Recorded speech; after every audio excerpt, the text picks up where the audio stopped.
ಕಾಂಗ್ರೆಸ್ಸಿಗರಿಗೆ ಕೇಳಕ್ಕೆ ಇಚ್ಛೆ ಪಡ್ತೀನಿ. ಅಧಿಕಾರಕ್ಕೆ ಬಂದೀಗ ಈಗ ಒಂದು 10 ತಿಂಗಳು, ಒಂದು ಹೆಚ್ಚು ಕಡಿಮೆ 1 ವರ್ಷ ಆಯಿತು. ನೀವು ಯಾರ್ಯಾರಿಗೆ ಚೊಂಬು ಕೊಟ್ಟಿದ್ದೀರಿ ಅಂತ ನಾನು ಕೇಳ್ತಾ ಬರ್ತೀನಿ ಸರ್, ಅವರು ಉತ್ತರ ಕೊಡಲಿ.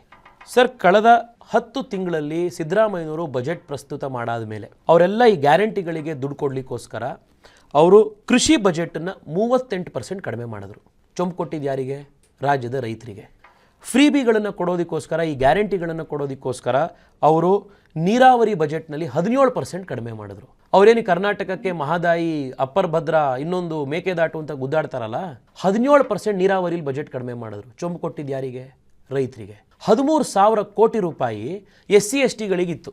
ಆ SC STಗಳಿಗಿದ್ದಂತ 13,000 ಕೋಟಿ ರೂಪಾಯಿನ ಇವರು ಡೈವರ್ಟ್ ಮಾಡಿ ಗ್ಯಾರಂಟಿಗಳಿಗೆ ಕೊಟ್ಟರು. ಚೊಂಬು ಕೊಟ್ಟಿದ್ದು ಯಾರಿಗೆ? ರಾಜ್ಯದ SC STಗಳಿಗೆ ಕಾಂಗ್ರೆಸ್ನವ್ರು ಚೊಂಬು ಕೊಟ್ಟರು. ಇವತ್ತು ಇವರು ಚೊಂಬು ಕೊಟ್ಟರು ಅಂತ ಅಡ್ವರ್ಟೈಸ್ಮೆಂಟ್ ಹಾಕಿದಾರಲ್ಲ, ಬೆಂಗಳೂರಿಗೆ ಎಷ್ಟು ಬಜೆಟ್ ಇತ್ತೋ ಅದರ 12% ಬಜೆಟ್ ಬೆಂಗಳೂರಿಗೆ ಕತ್ತರಿಸಿದ್ದಾರೆ. ಇವತ್ತು ಬೆಂಗಳೂರಲ್ಲಿ ನೀರಿಲ್ಲ, ಬೆಂಗಳೂರಲ್ಲಿ ರಸ್ತೆ ಗುಂಡಿ ಮುಚ್ಚಕ್ಕೆ ಇವತ್ತು MLAಗಳಿಗೆ 1 ರೂಪಾಯಿ ನಯಾ ಪೈಸಾ ದುಡ್ಡು ಕೊಟ್ಟಿಲ್ಲ. ಚೊಂಬು ಕೊಟ್ಟಿದ್ದು ಯಾರಿಗೆ? ಬೆಂಗಳೂರಿನಲ್ಲಿರುವಂಥ 1.5 ಕೋಟಿ ಜನಕ್ಕೆ. ಎಜುಕೇಷನ್ ಬಜೆಟ್ ಕಡಿಮೆ ಮಾಡಿದ್ರು. ಎಜುಕೇಷನ್ ಬಜೆಟ್ ಕಡಿಮೆ ಮಾಡಿ ಅದನ್ನು ಕೂಡ ಗ್ಯಾರಂಟಿಗಳಿಗೆ ದುಡ್ಡು ಕೊಟ್ಟರು. ಚೊಂಬು ಕೊಟ್ಟಿರೋದು ಯಾರಿಗೆ? ರಾಜ್ಯದ ಯುವಕರಿಗೆ ಚೊಂಬು ಕೊಟ್ಟರು. ಇದು ಕಾಂಗ್ರೆಸ್ ಮಾಡಲ್ಲು, ಇದು ಕಾಂಗ್ರೆಸ್ ಮಾಡಲ್ಲು.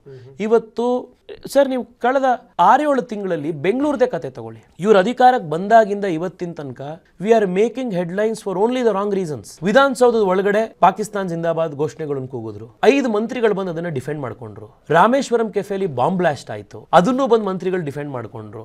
ಬೆಂಗಳೂರಿನಲ್ಲಿ ಹಿಂದೆ ಎಂದೂ ನೋಡದಲ್ಲೇ ಇದ್ದಂತ ನೀರಿನ ಸಮಸ್ಯೆ ಬಂತು, ಕುಡಿಯೋ ನೀರಿಗೆ ಸಮಸ್ಯೆ ಬಂತು. ಇವ್ರು ಬಂದಾದ್ಮೇಲೆ ಏನೇನ್ ಕೊಡುಗೆ ಅಂತಂದ್ರೆ ಇದೇ ಇವ್ರ ಕೊಡುಗೆ. ಇವ್ರು ಅಡ್ವರ್ಟೈಸ್ಮೆಂಟ್ ಹಾಕ್ತಾರೆ. ಬಾಂಬ್ ಬ್ಲಾಸ್ಟ್ ಆಗಿರೋದು ಸುಳ್ಳ, ಪಾಕಿಸ್ತಾನ್ ಜಿಂದಾಬಾದ್ ಘೋಷಣೆ ಮಾಡಿದ್ ಸುಳ್ಳ, ಬಜೆಟ್ ಇವಾಗ ಇಷ್ಟೊಂದು ಕಡಿಮೆ ಮಾಡಿರೋದು ಸುಳ್ಳ. ಸ್ವತಃ DK ಶಿವಕುಮಾರ್ ಅವರೇ ಹೇಳಿದ್ರಲ್ಲ ಅವ್ರ MLAಗಳ ಮೀಟಿಂಗ್ ನಲ್ಲಿ, ಈ ವರ್ಷ ನಮಗೆ ಅಭಿವೃದ್ಧಿ ಕಾರ್ಯಗಳಿಗೆ ಯಾವುದೇ ದುಡ್ಡಿಲ್ಲ ನಮ್ಮ ಹತ್ರ ಅಂತ. ಇದು ಸುಳ್ಳ? ಇದು ಇವರ ಆಡಳಿತ ವ್ಯವಸ್ಥೆ. ಇವರು ಮೋದಿ ಅವರಿಗೆ ಆಡಳಿತ ಹೇಗೆ ಮಾಡಬೇಕು ಅಂತ ಇವ್ರು ಹೇಳ್ಕೊಡ್ತಾರೆ. ಜಯಭೇರಿ ಖಚಿತ ಅಂತ ಹೇಳ್ತಾ ಇದೀರಿ ಸರ್. 100ಕ್ಕೆ 100 ಗೆಲ್ತೀವಿ.